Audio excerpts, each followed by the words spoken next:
or jeans. Isang pinakamagandang uri or rare type na jeans nila. So, si Luna siya, 4 years old, galing sa Cebu Safari. Luna! Hello, Luna. Si Linda and si Eve. Oh, my gosh. Lalaki po yung nasa gitna, yung dalawa naman is babae. Oh my So, yung diet po nila, they can consume 5 kilos a day ng meat and pata. Patay na dyan siguro. 5 kilos po ng meat and pata. And ngayon yung pinapakain natin yung paalang baboy. And also, they are known as King of the Jungle. Hindi si Lion? King of the Jungle. Hindi si Lion? Hindi po si Lion ang King of the Jungle. Talaga, si Tiger na. And also, tigers known as the biggest and largest species of cats.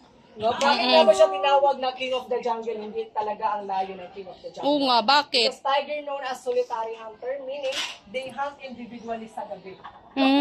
Individually sila. Kanya-kanya silang kumukuha ng Siya ang pagkain. pinakamalaking sa Pinakamalaking klase ng pusa. Yung ano. The Lion. Hindi na pala Lion ang King of the Jungle. Species of cat pa rin po yung lion. Lion din. Ano may Tiger lang. Talaga siya. Thank you.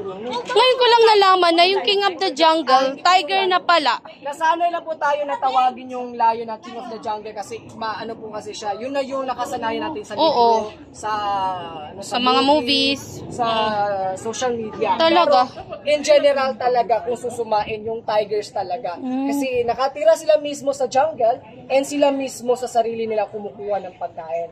Ang lions kasi, by group kasi sila. And hindi sila nakatira sa jungle kundi sa savannah. And ang mas matapang sa kanila is yung babae. Siya kasi yung kumukuha ng pagkain.